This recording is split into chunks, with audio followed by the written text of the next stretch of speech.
చెప్పొస్తున్నా. లేకుంటే వాళ్ళు ఏం చేసినా కూడా దేవుని సువార్త మనం చెప్పాలి. దేవుని గురించి మనం అరే కొడతారేమో, అరే వాళ్ళు ఇన్సల్ట్ చేస్తారేమో, అవమానపరుస్తారేమో మనం ఇంకా కావద్దు. దేవుని సన్నిధిలో కొట్టినా తిట్టినా మనం ఇంకా ముందుకే పోవాలి. కొడితే గంట సేపు కొడతారు, 2 దెబ్బలు కొడతారు.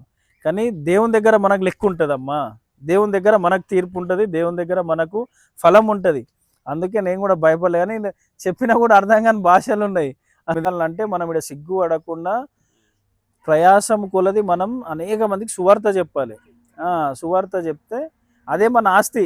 ఈడ ఇండ్లు ఇవి ఏమి ఉండదు మన ఆస్తి. సువార్త ఎంతమందికి చెప్పినాం, ఎంతమందిని రక్షించినాం, అదే మన ఆస్తి అన్న. గడ్డ అయింది. అరే అరే ఇక్కడ ఇది హాస్పిటల్ చూపించిరా? ఏమన్నాడు? క్యాన్సరా?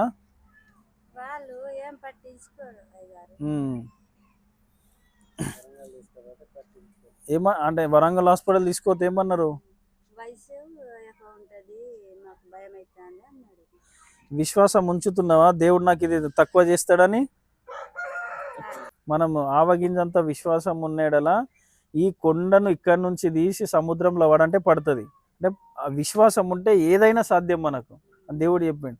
సో నువ్వు కూడా విశ్వసించా, ఈ రోగం నాకు తగ్గుతుంది, దేవుడు నాకు తక్కువ చేస్తాడు.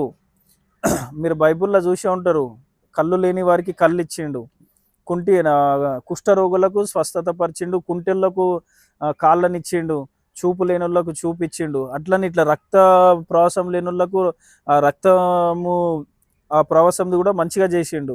సో ఇది కూడా దేవుడు 100% స్వస్థత చేస్తాడని మనం నమ్మాలి, నమ్మి విశ్వసించాలి. ప్రార్థన చేద్దామమ్మా, నువ్వు విశ్వసించు. పరిశుద్ధుడా పరిశుద్ధుడా పరిశుద్ధుడా మిక్కిలి ప్రేమ కలిగినది మహోన్నత దేవా, నీకే వందనాలు, స్తుతులు, స్తోత్రం నైనా. మృత్యుంజయుడా నీకే పాదాభివందనలు. ఇదిగోనైనా తండ్రి ప్రభు, మరి సువార్త నిమిత్తమైన అయినా తండ్రి ఈ జలగలంచి అనే గ్రామానికి ఇదిగోనైనా నడిపించినందుకు నీకు వెలకట్టలేని కృతజ్ఞత, స్తుతులు, స్తోత్రం స్తోత్రం స్తోత్రం నైనా.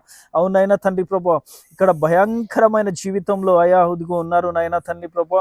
అందులోనైనా తండ్రి 7 కుటుంబాలు నైనా మరి నీ పాదాల చెంతకొచ్చి అయా మిమ్మల్ని నమ్మి విశ్వసించి స్తుతిస్తున్నారు ప్రభు. నీ కాపుదలను నైనా తండ్రి యేసయ్యా, చనిపోయిన వారిని తిరిగి లేపిన దేవుడవునైనా, మృత్యుంజయుడవునైనా, అయా నీకు సాధ్యం కానిది ఏది లేదు నైనా. నీకే వందనాలు, స్తుతులు, స్తోత్రం నైనా. మరొక్కసారి నైనా ఈ బిడ్డ గురించి నీ పాదాల చెంతకు వచ్చి అడుగుచున్నాము నైనా. అయా ఇదిగోనైనా యేసు నామంలోనైనా తండ్రి ఈ గడ్డను నైనా వెంటనే లయమైపోవును గాక. ఇదిగోనైనా ముందు ఎలాగున్నారో నైనా తండ్రి ప్రభా ఈ అవ్వ అలాగే ఆరోగ్యంగా ఇదిగోనైనా దయచేయండి నైనా.